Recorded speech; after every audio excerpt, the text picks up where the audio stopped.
Қазақстан бұл заманауилық пен ұлттық құндылықтар терең астасқан мемлекет. Мұнда мәдениет саласының рөлі айрықша. Себебі мәдениет бізді өзгелерден ерекшелейтін, болашағымызды айқындайтын басты құндылық. Ал мәдениет дегеніміз не? Оның маңызы қандай? Президент Бурабайда өткен ұлттық құрылтайда нақты айқындап берді. Мәдениет дегеніміз жай ғана ғимараттар мен мекемелер емес. Бұл ұлттық сана сезімді жаһандық ауқымда нығайта түсетін мықты тұғыр. Ұлттық құндылық өткеннің мұрасы ғана емес, ол болашақтың негізі. Біз мәдениетімізді дамытқанда ғана ұлттық болмысымызды сақтай аламыз.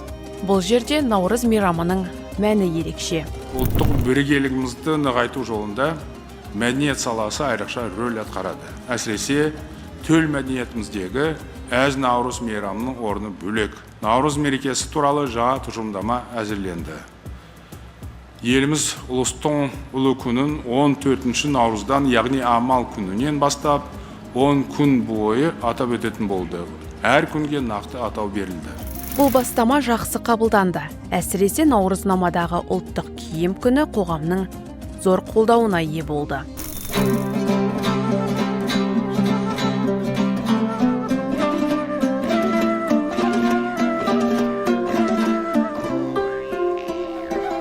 Бұдан бөлек ұлттық құндылықтарды жаңғырту жолында театрдың орны ерекше.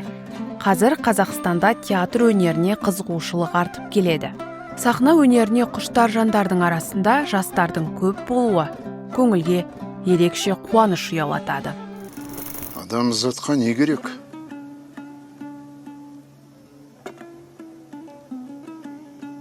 Сүймек, сезбек, киімек. Қазақтың ұлттық мәдениетінің дамуына өлшеусіз үлес қосқан ұлт ойшылы Абай Құнанбайұлының туғанына биыл 180 жыл толады. Осыдан 5 жыл бұрын Абай институты құрылған болатын. Ол орталық биыл аясын кеңейтпек. Қытай, Түркия, Моңғолия және басқа да мемлекеттерде осындай орталықтар ашылатын болады. Мақсаты мәдениетімізді насихаттау. Бұл шаралардың барлығы ұлттық құндылықтарымыз бен дәстүрлерімізді дәріптеу мақсатында жүргізілуде.